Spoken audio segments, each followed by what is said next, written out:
Hello there, I'm George Michael. I'm back again to talk to you today about 7Artisans 35mm T 1.05 Cine lens, compact Cine lens, to tell you that it's all right.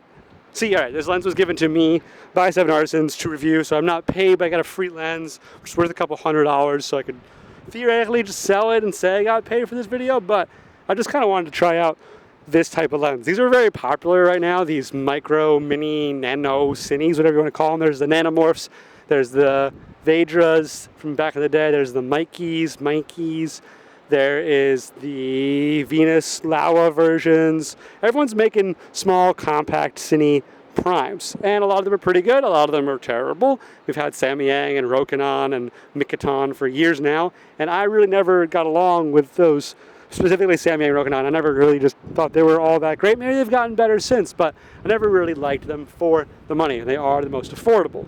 So there's this lens, and this whole thing, you know, it's a set of lenses. There's all the different focal lengths you might expect for a prime set, but I thought it was a little interesting that 7Artisans was making a lens that was a little more expensive. Usually when I think of that brand name, I think of them as the cheapest lens you can get that is okay. Not necessarily great, but not terrible, and it's usually like wildly cheap. So how does this compare to other 7Artisans lenses? I don't know. I never used their lenses before. They just hit me up on Instagram and sent me this lens. But how does it compare to other primes in a similar price point? I'd say it's pretty similar. The $500 price tag, I think it's a $500 price tag, I really should know that, is a little more than I might have expected, but the build quality on this is a little nicer than some of the competitors. All the rings, the focus, and the aperture are quite smooth, and I like them plenty. I didn't really feel the need to rig it up with the follow focus for a handheld type setup because the stabilization on the Fuji XHS2, not the XS10, it's too many Fuji cameras. The latest one that's good at video is quite good, and it really made me feel that I don't need to use it because the focus throw on this thing is that of a cinema lens. It's a lot longer, so you really can't spin it all in one turn, and therefore you're kind of readjusting your hand anyway, so I don't feel like you need that. I found myself just pulling focus with the lens by itself. If you're looking at affordable Cine primes, you're probably looking even cheaper than these because you're trying to save money and your budget, which is never a terrible thing, always a difficult thing to manage, that's for sure.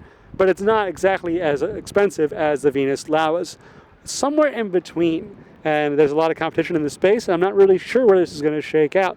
I'm not giving you a definitive, this is the lens to get at this price point, because I find a lot of them to be quite comparable. The positives I'd say this lens is the build quality, the fast aperture if you really find yourself in low light, which if that's how you shoot, I always would say get lights, but I can see it being helpful for those who shoot in those scenarios. Concerts where it's not a lot of great lighting, club environments, but then again, I'd probably question, why are you getting a Cine lens if you'd use those gigs? I really like the operation of it. I found it really natural to sit in my hand. The weight feels nice balance with the Fuji body, and I really like all the footage I got. I hope you guys enjoyed watching that at the top. It's kind of my favorite way to make these videos, is just show you some footage that I use exclusively with this lens, and then talk about the experience and overall the quality that you've already seen instead of just covering with B-roll. There is a con. I do think there's chromatic aberration that's pretty visible when you're wide open in this lens in high contrast environments. We are at f4 right now, so I really don't think it's going to be that bad, and I'm watching my own shadow cover the lens here, so hopefully I just look really cool and backlit, not glaring too much as if I draw my arm right now. You should probably feel some of that. So, but I don't think it's terrible, and I definitely noticed it on Samyang, Rokinon, all those different types of lenses. I thought that was kind of egregious how much CA there was, and especially on the longer lenses. Here I really only noticed it in high contrast, bright environments when wide open. It's not really how I intend to use this lens all the time. So let's talk about the T1.05, right? That's crazy shallow. It's really nice to have in your locker, and you can be used as an effect. I consider it more of an effect than a feature.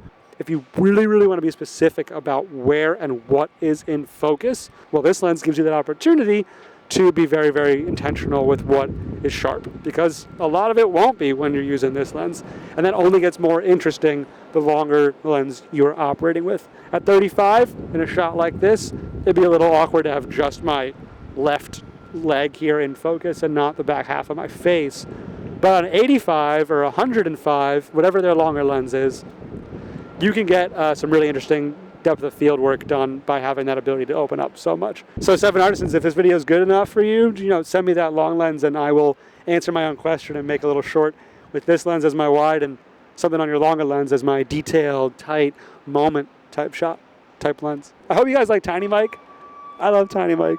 It's so silly. I really don't like much things I see on the internet these days, but I do love TikToks with tiny mics. It's just, I really just find myself looking at the little stupid mic. It's hysterical. So, thanks for coming back to a video. I might be back in 6 weeks. I might be back in 6 days. I might be back in 6 years. I'm not really into the whole content thing right now. I'm trying to come up with more ways to make actual shorts with more of a story, and that means doing a little bit less lens reviews and stuff that really falls into the content bucket. So if you're still here, or if you're a new sub, thanks for being here. Hit all the buttons. I had fun making this video. I hope you had fun watching random clips. Sorry I couldn't get more inventive than pretty girl on camera, but I just had a new apartment and wanted to film some stuff in the neighborhood and on my little balcony, and just use the lens in the sun to make something that looks nice. So thanks for watching the video.